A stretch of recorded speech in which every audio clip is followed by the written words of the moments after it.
Meski sudah dimudahkan dengan pelaporan daring, tingkat kepatuhan laporan harta kekayaan penyelenggara negara atau LHKPN tahun ini belum juga mencapai angka 100%. Apa penyebabnya? Akan dibahas langsung dari Bursa Efek Indonesia bersama jurnalis Kompas TV, Putri Oktaviani. Putri, jadi apa saja sebenarnya lembaga yang tahun ini tingkat kepatuhannya rendah?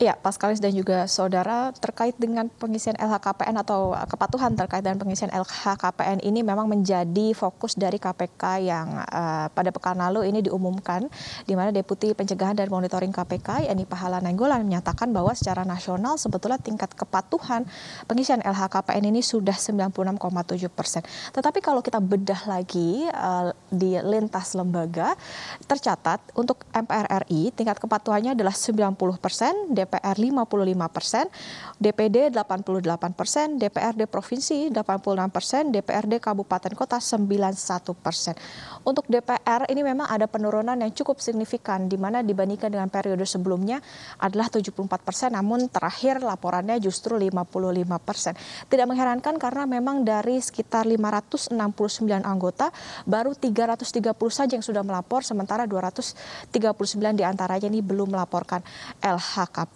Tidak hanya itu, permasalahan lainnya adalah masih ada DPRD di tingkat provinsi yang kepatuhan LHKPN-nya masih di bawah 75%. Padahal DPRD ini berasal dari provinsi yang tidak kesulitan akan akses internet maupun juga sumber daya manusia. Kami sebutkan diantaranya adalah DKI Jakarta 62%, Papua Barat dan Aceh ini sama 53%, Kalimantan Barat 58%, Sulawesi Tengah 60%, dan Papua 75%. Problematika lainnya, Paskalis dan juga saudara, adalah terkait dengan data fiktif. KPK mencatat ada sekitar 52 pejabat di tingkat eksekutif yang laporan LHKPN-nya ini tidak akurat. Tidak mengherankan memang karena dari tahun 2018 hingga 2020 bahkan KPK mencatat dari 1.665 laporan yang masuk, 95% diantaranya maksud kami ini datanya tidak akurat. Bahkan 15% dari 95% itu tercatat datanya tidak sesuai antara profil dengan keuangannya. Misalnya lampirannya ini tidak pas, kemudian juga nilai yang ada di dalam LHKPN-nya ini tidak akurat dan juga tidak masuk akal. KPK mengklaim sebetulnya dari Deputi Pencegahan dan Monitoring ini akan selalu memantau bagaimana data-data yang masuk dan juga melihat bagaimana apakah ada aliran dana ke pihak-pihak tertentu apabila itu dilihat dari siapa yang berperkara begitu. Nah, nantinya apabila ada kecurigaan dari Deputi Pencegahan nantinya akan memberikan ke Deputi Penindakan untuk bisa ditindaklanjuti.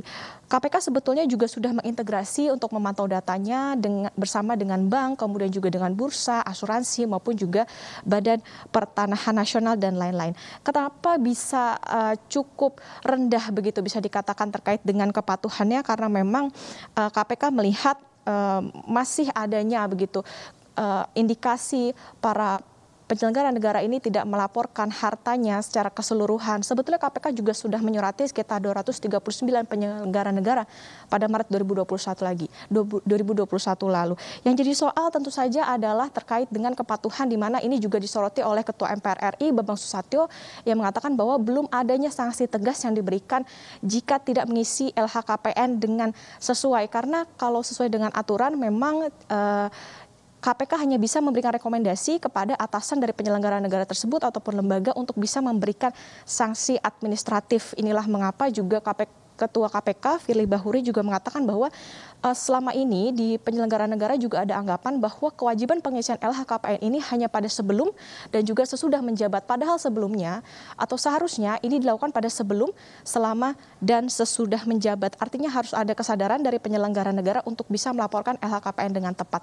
Untuk menutup, Paskalis dan juga saudara, kita akan pantau bagaimana pergerakan pasar di pembukaan pagi hari ini setelah kemarin ditutup dengan penguatan 0,44% ke level 6.094,87. Kita pantau seperti apa di pagi hari ini. Sejak pukul 9 tepat tadi, IHSG kita justru dibuka maksud kami di zona merah atau dengan pelemahan 0,22% ke level 6.079,81 meskipun sejumlah analis hari ini memprediksi bahwa IHSG kita akan bergerak di penguatan terbatas di rentang sekitar 6.100 sampai 6.200. Tapi tentu saja kita akan melihat bagaimana nanti pergerakan IHSG sampai di penutupan di sore hari. Kembali ke Anda Paskalis di studio. Melaporkan langsung dari Bursa Efek Indonesia Jakarta, Putri Oktaviani, terima kasih.